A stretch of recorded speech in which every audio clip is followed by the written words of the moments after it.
Сәлеметсіңдер ме, балалар? Қазір қазақ тілі пәні. Бүгінгі сабақтың тақырыбын Мюнстерберг әдісі бойынша анықтайық. Берілген көп әріптердің арасынан бүгінгі тақырыпты табайық.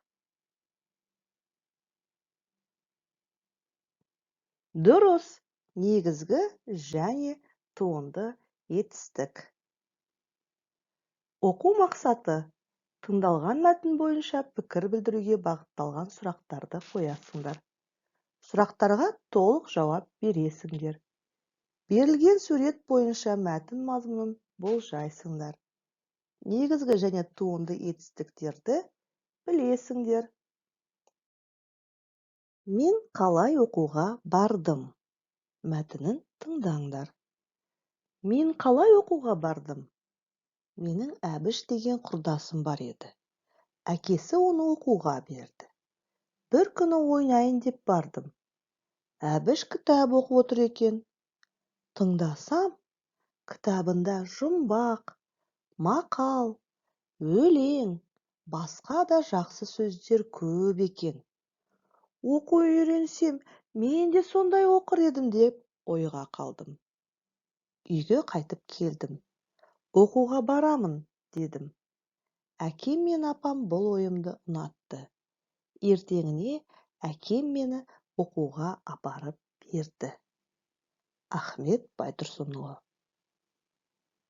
Тыңдалған мәтін бойынша бір-біріне сұрақ қойыңдар. Мәтін неліктен 3 бөлікке бөлінген? Әр бөліктің тақырыбын анықтап, оларға ат қойыңдар. Балалар, төмендегі сұрақтардың жауаптарын жазыңдар. Бірінші сұрақ: Әбіш маған кім болады? Екінші сұрақ: мені не қызықтырды? Үшінші сұрақ: мен не істедім? Көркем, әдемі жазыңдар.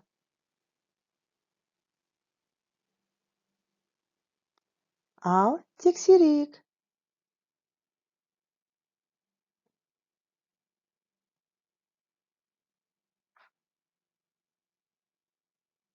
Өте жақсы, жарайсыңдар. Ойыңмен бөліс. Ал өзіңнің мектепке барған алғашқы күнің есіңде ме? Балалар, суретке қараңдар. Сурет мазмұнын болжайық. Әлидің күнделігін оқы.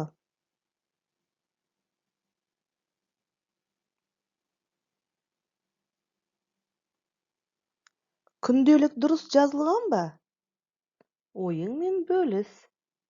Әлиге қандай кеңес бересің?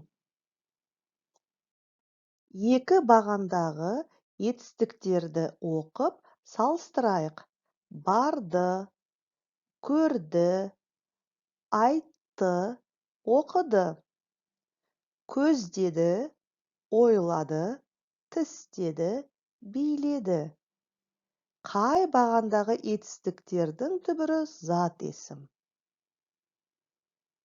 Иә, әрине, екінші бағандағы сөздердің түбірі зат есім. Көздеді деген сөзде түбірі көз. Не? Көз. Ойлады деген сөзде түбірі не? Ой. Дұрыс. Тістеді деген сөзде түбірі не? Тіс. Дұрыс. Биледі деген сөзде түбірі не? Би. Оларға жұрнақ жалғану арқылы етістікке айналып тұрғанын байқадық. Ереже. Етістік негізгі және туынды болып бөлінеді. Түбір сөзден болған етістікті негізгі етістік деп атайды. Мысалы, оқы, жүр, күт, ки. Түбір сөзге жұрнақ жалғану арқылы жасалған етістікті туынды етістік деп атайды. Мысалы, ойла, ақылдас, ақта. Балалар, екінші тапсырмада мақалды жатқа жазыңдар. Етістіктердің астын сызыңдар. Ел үмітін ер ақтар, ер атағын ел сақтар. Шығармашылық үзіліс. Балалар, ағаш бұтақтарындағы етістіктерді теріп жазыңдар. Етістіктерді сөз құрамына талдаңдар. Етістіктердің түбірі қай сөз табына жататынын анықтаңдар. Балалар, бүгінгі сабақтан алған керекті ақпараттарды чемоданға салыңдар. Ақпараттың ішінде әлі ізденіп толықтыру керек болса, ет тартқышқа салыңдар. Қажет емес дүниені қоқыс жәшігіне салыңдар.